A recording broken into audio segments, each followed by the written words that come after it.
Hello friends. मैंने श्रीमद् भगवत गीता तब तक नहीं पढ़ी थी जब तक कि मुझे ज्ञान नहीं हुआ कि हम सब आत्माएं और ये ज़िंदगी हम आत्माओं के लिए एक इम्तिहान है। अपने अंदर से अपने सबसे अच्छे रूप को बाहर निकालने का और श्रीमद् भगवत गीता इस इम्तिहान को पास करने की एक अहम किताब है। भगवद गीता के 18 अध्याय हैं और यह संस्कृत में परमात्मा के द्वारा दी गई है। समय के साथ संस्कृत भाषा रोज़मर्रा की ज़िंदगी से निकल गई और यह ज्ञान मनुष्य से दूर हो गया। समय समय पर श्रीमद् भगवद गीता का साधारण अक्षरों में अनुवाद किया गया है। इसी प्रयास को आगे बढ़ाते हुए मैं यहाँ श्रीमद् भगवत गीता संपूर्ण सार को एक आसान शब्दों में प्रस्तुत कर रही हूँ। ये ज्ञान परमात्मा ने भगवान श्री कृष्ण के द्वारा सबसे बड़े धर्म युद्ध महाभारत की रणभूमि कुरुक्षेत्र में अर्जुन को कुछ 5000 साल पहले दिया। ये वो वक्त था जब धर्म का बार बार उल्लंघन हुआ। परमात्मा का डर मनुष्य से निकल गया। लालच की होड़ में भाई ने भाई को मारने की कोशिश की और यही नहीं, एक विधाता को भरी सभा में अपने बड़ों के सामने अपमानित किया गया। इससे पहले कि मनुष्य जाति धर्म युद्ध से निकलकर पूर्ण रूप से कलयुग में जाति युद्ध की रणभूमि में युद्ध से कुछ समय पहले परमात्मा ने गीता भगवत कृष्ण के द्वारा मनुष्य जाति के कल्याण के लिए दी।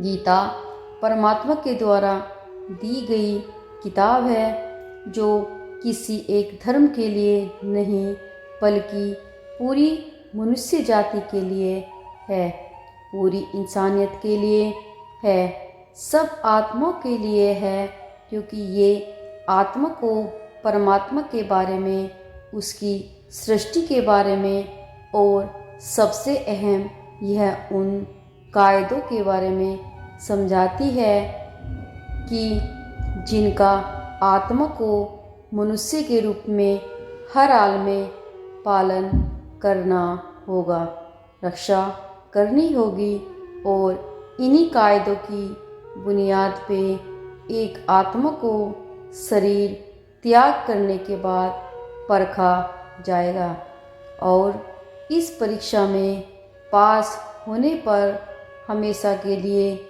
इस जन्म और मृत्यु से मुक्ति मिलेगी। परमात्मा भगवत गीता में कहते हैं कि मैं ही सबकी शुरुआत हूँ। मैं शुरू से भी पहले था और सब खत्म होने के बाद मैं ही रहूँगा।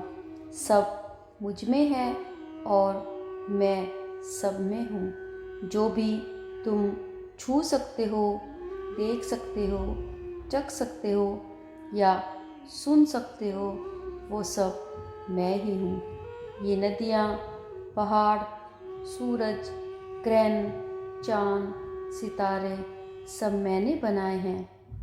मैंने ही भगवान, शैतान, राक्षस और इंसान बनाया। मैं सर्वव्यापी हूँ, सब में रहता हूँ, सब में मैं हूँ, मैं ही हूँ। मैं ही ब्रह्म बनकर सब बनाता हूँ और रुद्र बनके सब नष्ट कर देता हूँ। मैं ये सृष्टि यूं ही बनाता और तोड़ता रहूँगा ताकि आत्माओं को मौके मिल सके इस जन्म और मृत्यु से मोक्ष पाने को, हमेशा के लिए परमात्मा के साथ रहने को।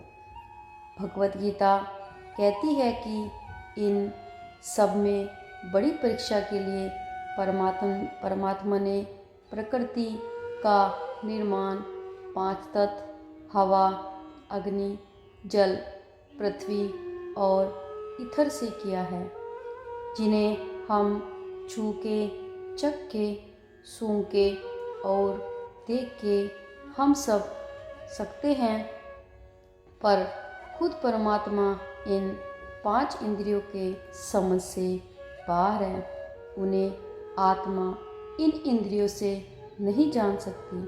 आत्मा 5 इंद्रियों के साथ वैसे ही है जैसे एक लोहे का रोबोट, जिसे अपने बनाने वाले का कोई पता नहीं। अर्जुन को भी परमात्मा का विराट रूप देखने के लिए भगवान श्री कृष्ण ने दिव्य नेत्र दिए। भगवत गीता समझाती है कि आत्मा अजन्मी है, इसे कोई मार नहीं सकता, कोई जला नहीं सकता, डुबा नहीं सकता, काट नहीं सकता। लेकिन आत्मा को परमात्मा के साथ हमेशा रहने के लिए ये परीक्षा रूपी जीवन में बैठना ही पड़ेगा।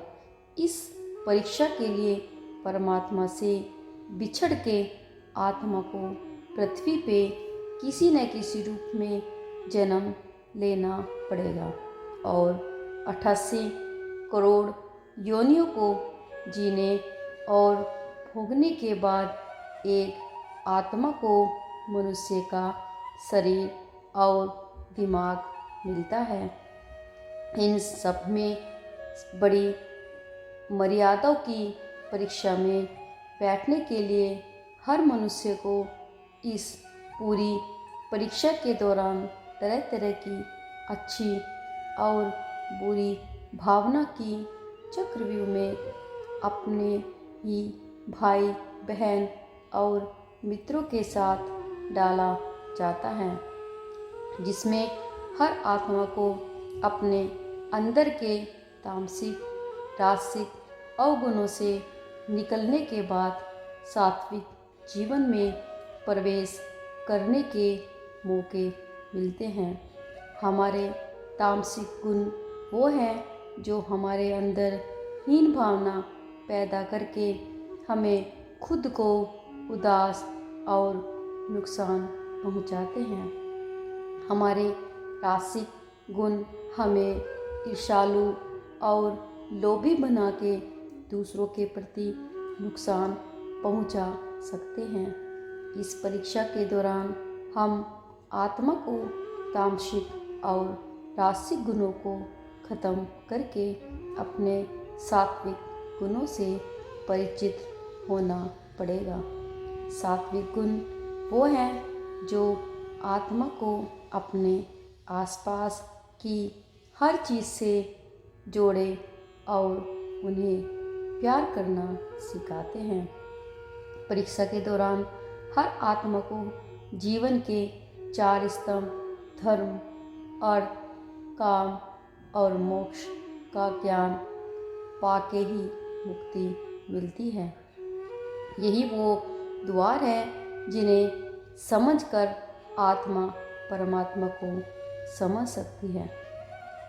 पहला द्वार धर्म का है और शेर इसका प्रतीक है। धर्म वही है जो गीता में लिखा हुआ है। धर्म वही है जो धारण किया हुआ है, जिसे आपका दिल मानता है। जैसे झूठ नहीं बोलना, चोरी नहीं करना, भगवान का निरादर नहीं करना, दूसरों को नुकसान नहीं देना, यही सब धर्म है। और हर आत्मा को अपने जीवन काल में हर समय धर्म का पालन करना होगा और उसकी रक्षा करनी होगी। दूसरा द्वार अर्थ का है और घोड़ा इसका प्रतीक है। हर आत्मा अपने हर जीवन काल में अपने पृथ्वी पे होने का अर्थ या मूल कारण समझेगी। इस जिंदगी को भोगने वाली चीज़ें और रिश्तों का आनंद लेगी। अच्छा बेटा और अच्छी बेटी, अच्छा भाई या अच्छी बहन, अच्छा पति या अच्छी पत्नी बनके हर दुनियावी रिश्ते पर खरी उतरेगी और इस परीक्षा को पास करेगी। तीसरा द्वार काम है।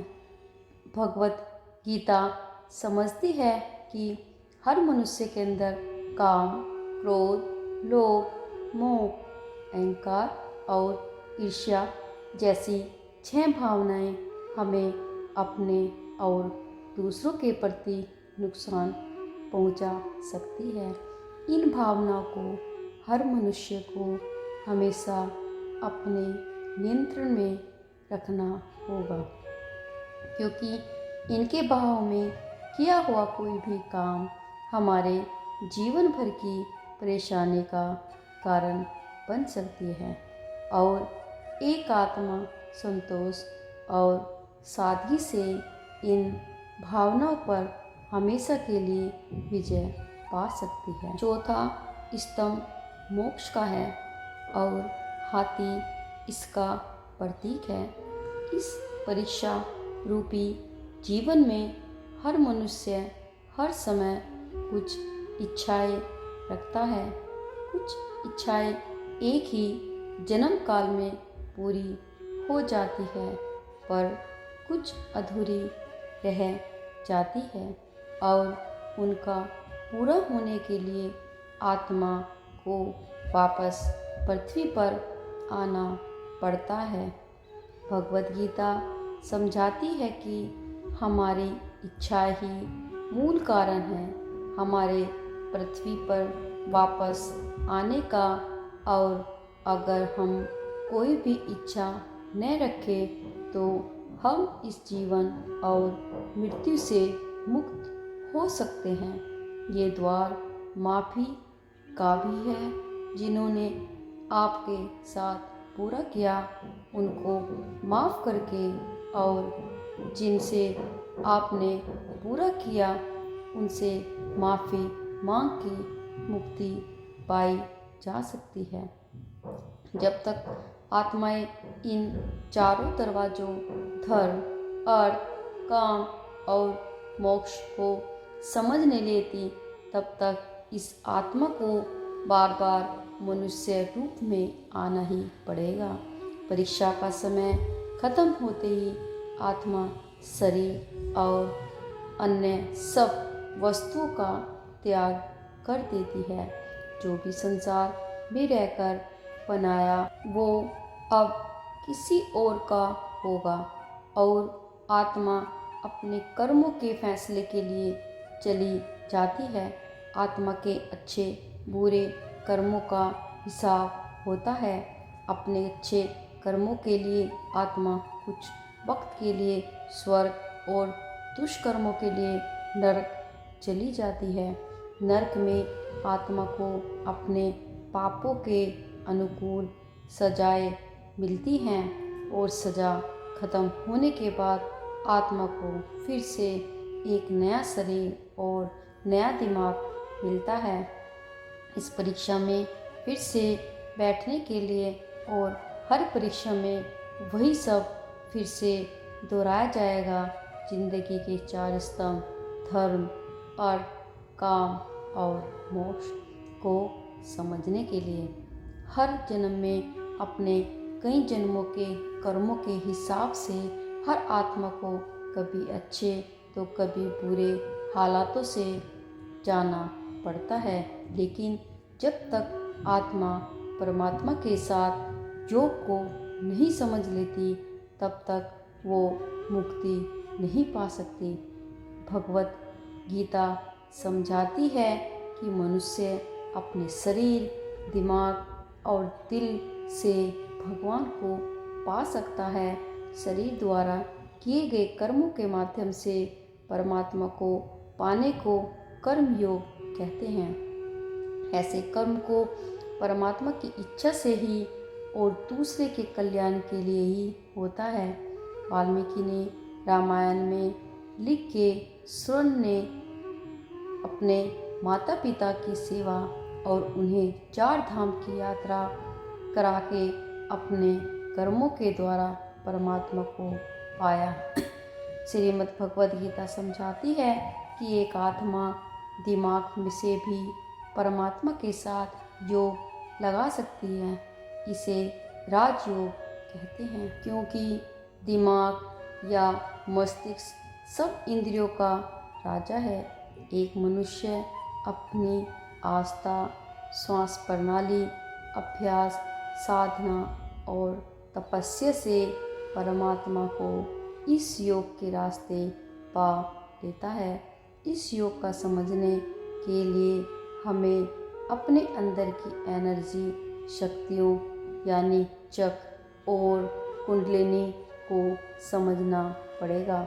आत्मा मस्तिष्क से ध्यान लगाकर परमात्मा के साथ योग लगा सकती है। शंकराचार्य, स्वामी परमहंस स्वामी विवेकानंद और उनके जैसे कई योगी इस योग के रास्ते परमात्मा के साथ संधि लगा पाए। परमात्मा भगवत गीता में कहते हैं कि अगर किसी आत्मा को धर्म ना भी समझ आए, योग भी न समझ आए, पर अगर वो मेरी शरण में आ जाए तो मैं उसके सारे पाप माफ़ कर देता हूँ। परमात्मा को ऐसी दिल की गहराइयों से पुकार के पाने को भक्ति योग कहते हैं। चेतन महाप्रभु, मीरा बाई और भगवान हनुमान इस योग के सबसे बड़े उदाहरण हैं। लेकिन कभी आत्मा अपने होने का मूल कारण भूल के धर्म का उल्लंघन करे या पाप के रास्ते पर निकल जाए तो उसे ठीक करने के लिए परमात्मा को खुद किसी रूप में पृथ्वी पे जन्म लेते हैं। तो फ्रेंड्स, आइए श्रीमद् भगवद गीता को पूरा पढ़ के इस जिंदगी असली मायने समझे और परमात्मा के साथ योग लगाए। अगर आपको यह भगवद गीता का सार पसंद आया तो इसे औरों के साथ ज़रूर शेयर करें, ताकि सब आत्माएं अपने यहाँ होने का मूल रूप समझ सकें और इस जन्म और मृत्यु से मुक्ति पाके हमेशा परमात्मा के साथ रह सकें। धन्यवाद।